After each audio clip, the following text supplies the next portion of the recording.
Kung hanggang ngayon ay hindi ka pa rin marunong gumawa ng perfect round sa tin flower, then this video is for you. So ang una-una natin gagawin ay i-prepare natin yung mga materials na kailangan natin. So gamit yung ID ay hatiin ko na yung mga satin ribbon. Make sure na 8 cm lang yung haba ng satin ribbon natin. Make sure na 8 cm lang ang haba ng petals na gagawin natin. Then after kong magupit ay ididikit ko na ang petals. Then bago ko idikit gamit ang lighter ay sinure ko muna kung yung shiny part ba ay nasa ilalim. Then kung mapapansin nyo ay ganyan ko lang siya dinikit hanggang kalahati lang. Dahil mas prefer ko kung mas mahabang petals yung mga gagamitin ko sa flower natin. Bale, may choice ka naman kung gaano kahabang petals yung gagamitin mo. Pero dahil nga mas konting petals lang yung magagamit nito, bali 16 na petals lang ang kailangan nating i-prepare para sa isang flower. Ganyan. Habang pinapainit ko yung glue gun, ay prepare ko na rin yung stick. And yung iba pang glue na kailangan ko. So may nakita nga pala ako guys sa Shopee na stick glue na 100 pieces na siya. Bali ngayon ko lang siya ipinakita sa inyo.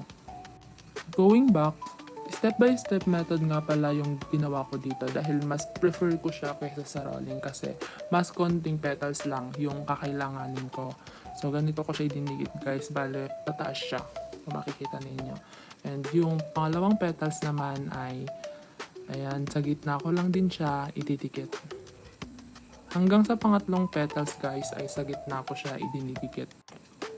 Ayan. May mga nakikita rin kasi akong crafters na isinusunod agad nila sa dulo ng pangalawa. Pero dahil nga mas prefer ko na hindi pa masyadong buka yung pangatlo ko ay may tumatawag with guys. So, tagal kong naghintay. So, ayan. Kung mapapansin nyo, dinikit ko na yung next na petal. So, para doon na siya magi-start na bubuka.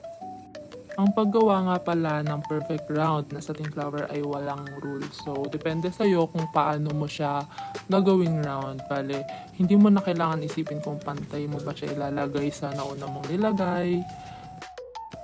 Dahil ikaw na ang bahala kung paano mo siya gagawing perfect. So, technique dito, lalagay mo siya kung saan ka may nakikitang bungi. Tapos, yun yung pupunan mo ng space. So, ang technique nga pala para mas bumuka yung flower mo ay ididikit mo siya mula sa ibaba, paitaas. So, ayan. Dahil kung pantay na pantay mo lang talaga siyang ididikit, ay hindi siya magiging round. Or hindi siya magiging ganun kabuka tingnan.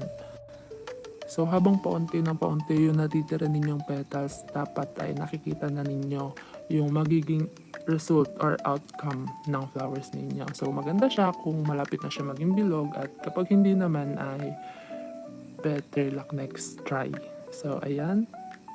So kung ganito ang kakalabasan ng petals ninyo, then good luck sa next step guys. So ayan, yun lang. Salamat.